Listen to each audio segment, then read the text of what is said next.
Welcome to the video lecture series, Culture, Worldview, and Origins. We're Tim and Holly Nyquist.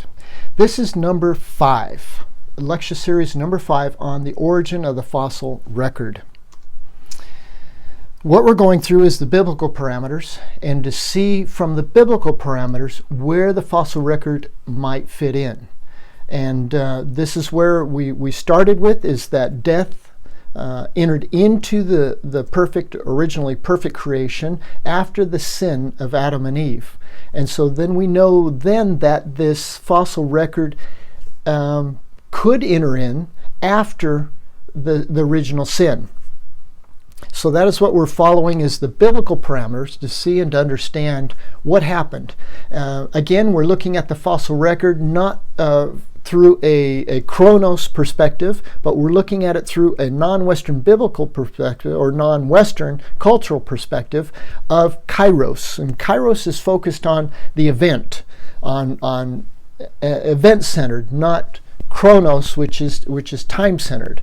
And so often we handle fossils and we look at them, we say, wow, how old is that? When maybe a better question would be, why is that? Why is it a fossil? What happened? Because as before, we knew that through the origin of man is that man from dust to dust, is that he was created from dust, he will return to dust. So what about those fossils? Is that they were made from dust, but they did not return to dust. They were solidified, they were fossilized and mineralized and made into a fossil. They did not return to dust. So what happened? So being fossilized is not the norm. So if that is not the norm, what does it take to fossilize? And most fossilization requires special conditions. And what are those conditions exactly? Well, we can guess what they are. On this side, one is that most fossils are found within a sedimentary layer. So they are associated with sediment. Sediment is water-laid, so it has to do with water. It has to do with pressure. It has to do with heat. It has to do with the correct minerals present and just being buried quickly. And so those conditions are fundamental to fossilization process. If something's just left on the surface, it's not going to fossilize, it's going to decompose rapidly. So what were the conditions? So instead of asking how old something is, it might be better to ask, what were the conditions? What was the event? And that's what we're looking at from a biblical point of view, is the event that could have generated all of those conditions necessary to fossilize. So what we'd found is that through Adam's disobedience, sin entered in. Sin entering in changed man's perspective, it was the spirit of man. The spirit changed so that man became violent. Man became against God, and all his thinking were continually evil. And so now we get through, okay, what God has decided to do then. God decided to judge the world. He decided to send a judgment of water. There was going to be a flood that's going to eliminate all living things off the face of the earth. Well, now we have God follows through. Genesis 6:17 says, behold, even I am bringing the flood of water upon the earth to destroy all flesh, in which is the breath of life from under heaven. Everything that is on the earth shall perish. Again, that is the purpose. God has a purpose. This is what he's going to do. And how is he going to do it? He's going to do it by water. And that water is going to be effective. It is going to eliminate everything that he has purposed for it to do. So, when is he going to do it? Well, this is the account. Genesis chapter 7, verse 11. In the 600th year of Noah's life, in the 2nd month, on the 17th day of the month, and on that same day, all the fountains of the great deep burst open, and the floodgates of the sky were opened. Okay. In this passage, there is a double mechanism. There's a double process. One is that on the 17th day of the month, on the same day, all the fountains of the great deep burst open, and the floodgates of the sky were open. What many believe happened is that, referring to the fountains of the deep burst open, this could be volcanic activity. Because of being a fountain of the deep, it would be spewing fire, lava, and brimstone. It could be spewing, if there was volcanoes, then at that time it would be volcanic ash being spewed up to the atmosphere. And so the fountains of the deep could be volcanic activity. And then as a second process, the floodgates of the sky were then opened. Question: what were the floodgates of the sky? What could they have been? What is that reference to? Well, in Genesis chapter 1, verses 6 through 8, then God said, "Let there be an expanse in the midst of the waters, and let it separate the waters from the waters." God made the expanse and separated the waters which were below the expanse from the waters which were above the expanse. And it was so. God called the expanse heaven, and there was evening, there was morning, a second day. Somehow God separated the waters from the waters, so that there was two location of waters. One waters below, another waters above in the expanse of the heavens. Now we also read about the long ages of the patriarchs, how Methuselah lived 969 years before the flood, to the day of the flood. Those years are incredible. We have barely to reach 70, 80 years old now. How can 900 years be attainable? And it's kind of like, well, if you go with the uniformitarian principles and take today's conditions and standards and apply them across the board, 900 is impossible. But if you don't do the uniformitarian principles and you live in an open system and you say, well, originally created there was waters above the expanse of the heavens, those waters could act as a filter that would filter out the cosmic rays that would be harmful to man's survival. Filtering out those different rays, filtering out those harmful frequencies could then promote long life, because it is the exposure to the sun that does age us. So it's kind of like, okay, maybe then there was an expanse above that was made the atmosphere different from today, and that permitted man to live those long periods of time then, which would change the atmospheric pressures too, which has been shown to affect the aging processes and the healing processes. So maybe there was an expanse, as scriptures say, of water between the universe, between the sun and the earth, which then permitted men to live a longer time with greater health. Okay, these are articles found just on internet from different processes of condensation. It says condensing water requires a solid surface to condense onto. All the surface dew forms on just about any cold object. In the air, solid particles are called cloud condensation nuclei, or CCNs. The atmosphere always contains these tiny particles, including sea salt, pollen, dust, pollutants, volcanic ash, and dozens of compounds in smoke.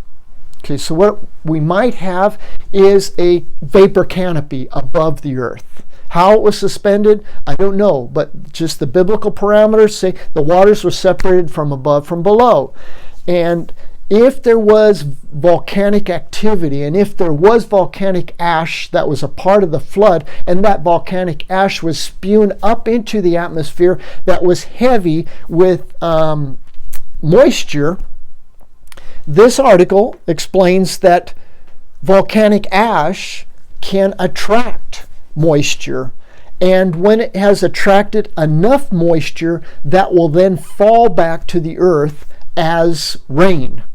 But the rain that falls will be a composition of the volcanic ash and the moisture, or whatever particle that moisture attached to. As a crop grows, It falls faster than surrounding smaller droplets and scoops them up into the lower surface. The expanding water drops fall to earth when they're either too heavy to be lifted by updrafts or they enter a downdraft. So it falls to earth. Could it be that the floodgates opening up then are related to the bursting forth of the fountains of the deep? That could be a related mechanism. If there was volcanic activity and it spewed up volcanic ash, then it could have precipitated the vapor canopy which was present at the original creation. Just an interesting concept to be able to understand, because the Earth's crust is covered with 70 or 75% of sedimentary rock that's composed of shale, coal, and limestone, which lime has been shown can be a byproduct of volcanic ash and water. So what we're getting into now is some fascinating compositions, what could have happened. There are articles published that link volcanic ash precipitated from the atmosphere with the formation of shale, coal deposits, and lime. Okay, if there was an eruption of all the great fountains of the deep, and that could mean volcanic ash being dispersed in the atmosphere, an atmosphere that had an abundance of moisture, then the ash could have fallen as a rain or slurry that helped in the formation of sedimentary rock that now covers 75% of the Earth's crust. Okay, so we have two mechanisms going on. One was the eruptions of the fountains of the deep, and then the opening of the floodgates of the heavens. Genesis 7:17 through 24. Then the flood came upon the earth for 40 days, and the water increased and lifted up the ark, and that it rose above the earth. The water prevailed and increased greatly upon the earth.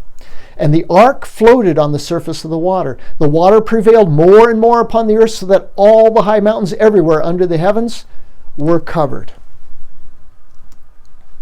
The water prevailed 15 cubits higher, and the mountains were covered. All flesh that moved on the earth perished, birds and cattle and beasts and every swarming thing that swarms upon the earth, and all mankind. Of all that was on the dry land, all in whose nostril was the breath of the Spirit of life, died. Okay, that breath, the Spirit of life, was lost. All mankind, all living creatures, all flying, creeping, crawling creatures, everything was eliminated that was on dry land.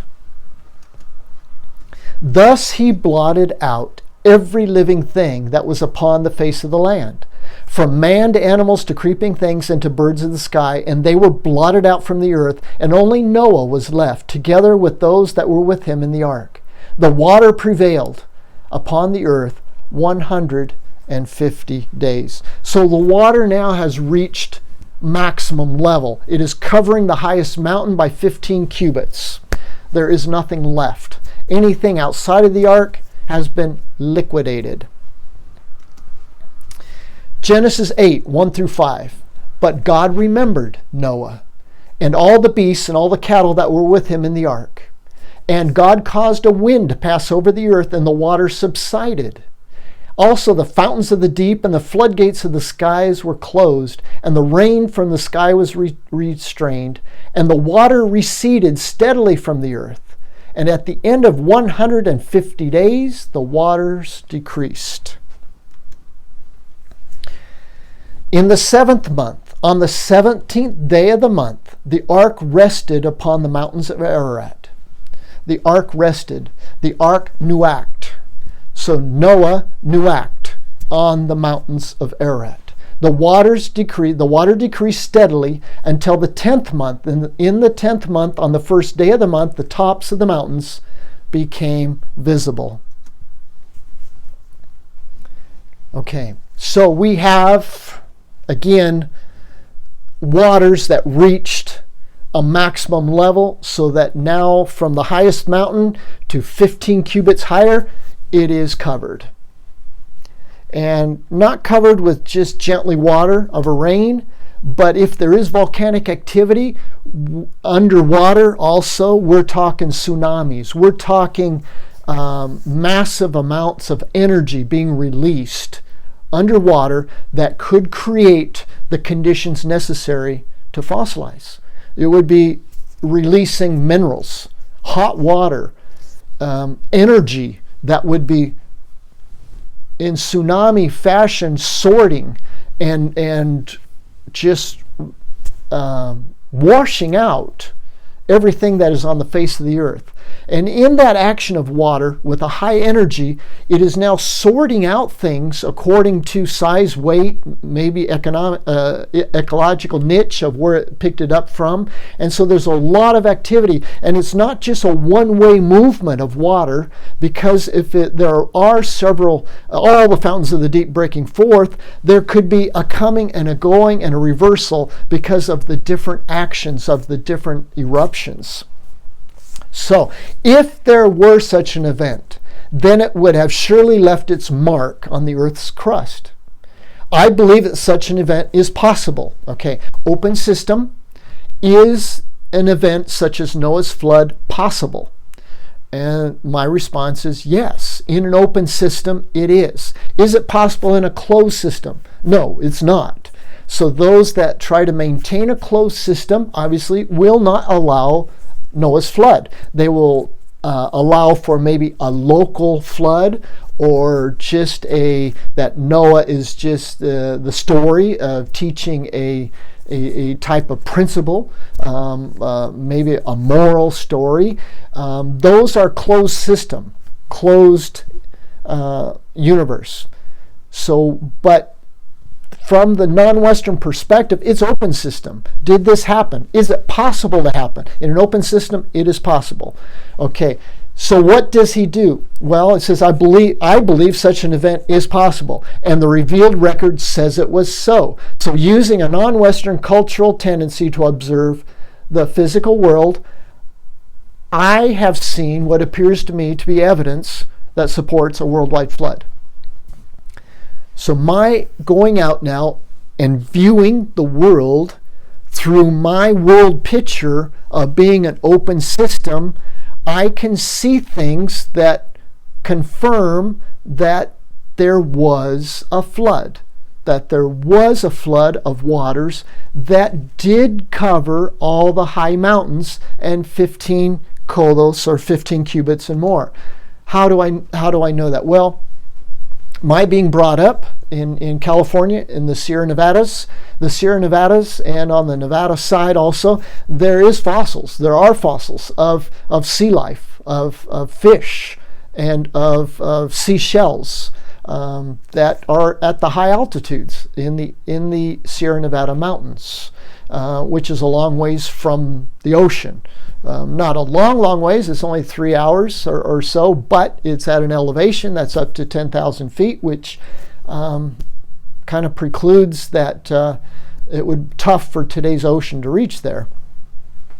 Marine fossils in the Himalayas. I also had the opportunity, the privilege of traveling when I was in college over a summer to Pakistan, and while there, hiking the Himalayan mountains and collecting seashells at 10,000 feet and above. So again, I know of in the Sierra Nevadas, I know of the Himalayas. Well, now for the last 25 years, we've lived in South America at the foot of the Andes Mountains. For 6 years, we lived in the Andes Mountains at approximately 10 to 12,000 foot level, and on the weekends we would go out with our family collecting trilobites and seashells in the Andes Mountains at pretty high elevation. So I know of 3 mountain chains that have evidences of marine life on them. So it's kind of like, okay, if I were to believe, I do believe it is possible, and going out and looking, then I see this as collaborating what is possible, that yes, there was a flood as the scriptures teach. Another interesting thing is that for you, if you have not traveled to those areas, you can look them up on internet. And another interesting study to do is look up fossil cemeteries. And most animals did not practice the burying in cemeteries. So when you find the word cemetery, what that means is generally really tightly grouped, buried, and there can be several of the same species that are just grouped together, and it's usually explained that they were next to a river, they were next to something, and that caused their burial. But then if you look up that species, you can find that they have been buried on 7 different continents in cemeteries. That same type of animal. And so it's kind of like, okay, well then that means it probably was not just that local little river that was twisting through there, but there could be interpreted that there was a worldwide activity that enough action of water to group certain animals together, and enough action of water to bury that group and then to fossilize that group with the conditions necessary. So you're welcome to look up fossil cemetery. What we're going to do in the next lecture series we're working on is the origin and mystery of dinosaurs. We can look up fossil cemetery dinosaur and find how many cemeteries there are throughout the world of dinosaurs. So that'll be in the next series.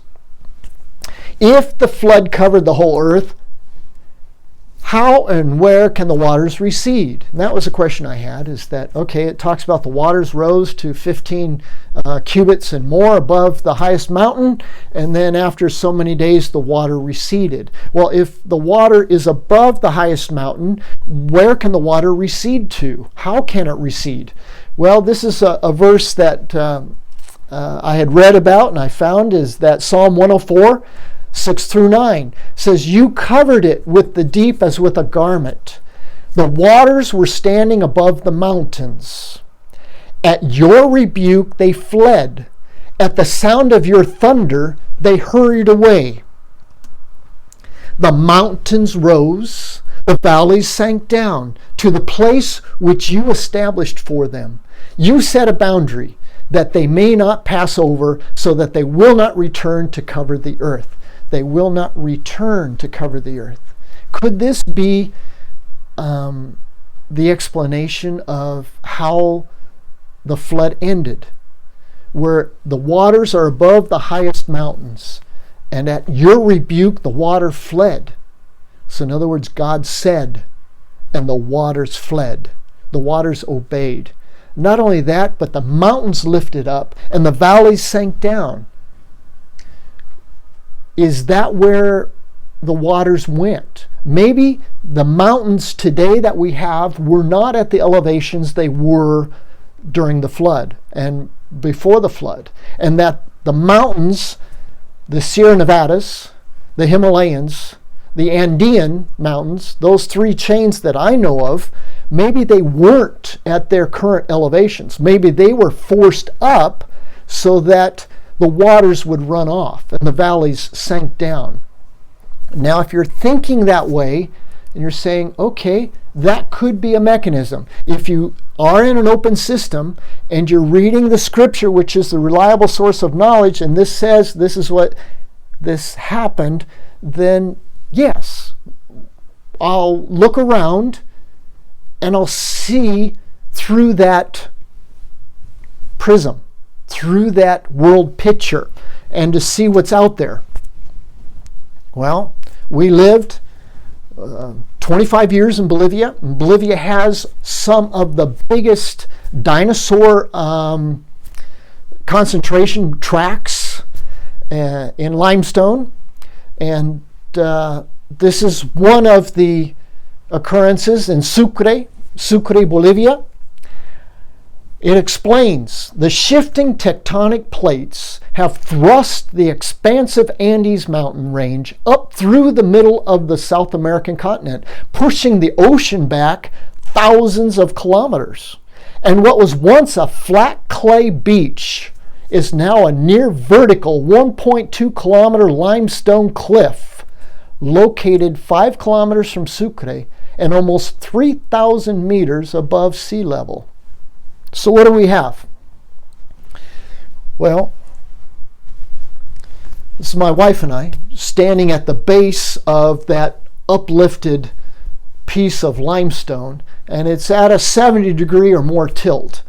And what you see behind us are dinosaur tracks, in which dinosaurs cannot go up and climb a 70-degree tilted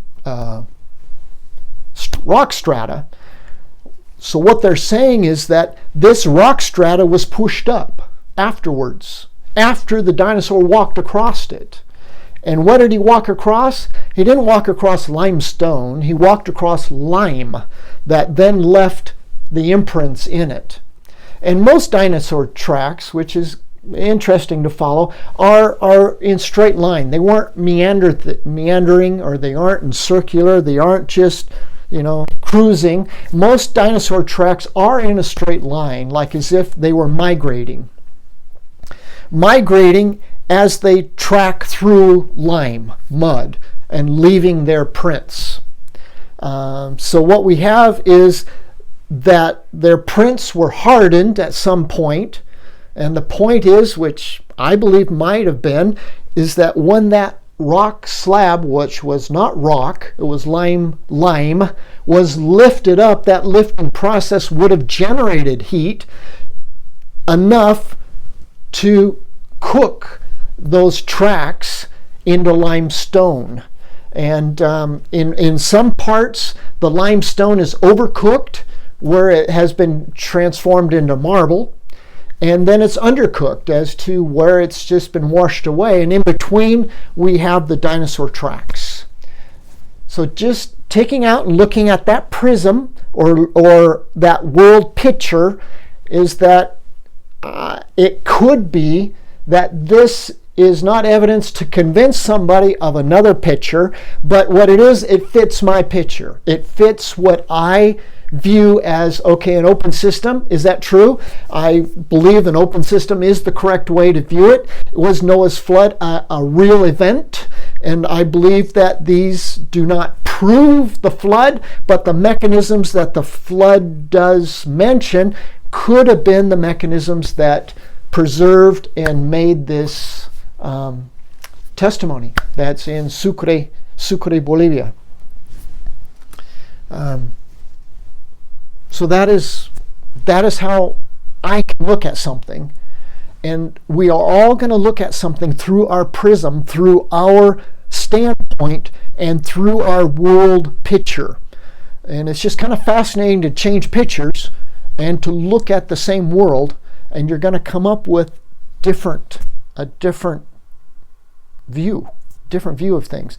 And I guess what we're just wanting to do is to promote that we all have a viewpoint, and understand your viewpoint that you have, and that your viewpoint influences how you see things. And do you or do I, do we see things correctly? Because there is a truth. There is truth out there. How do we get to it? Is it through human reason with a closed system? I don't believe that's the best methods, especially because it doesn't. It's circular reasoning. So what is the best method? Well, I believe it's open system, and that there is revealed knowledge, and there's a spirit of truth to teach us that knowledge. I believe that that is the best source of reliable knowledge. But again, thank you for joining me. We're Tim and Holly. You're welcome to communicate with us through those addresses. This is number 5. Fossil record number 5. We have one more to go to wrap up in this series. Then we go on to the dinosaurs. So anyway, thanks again for joining me.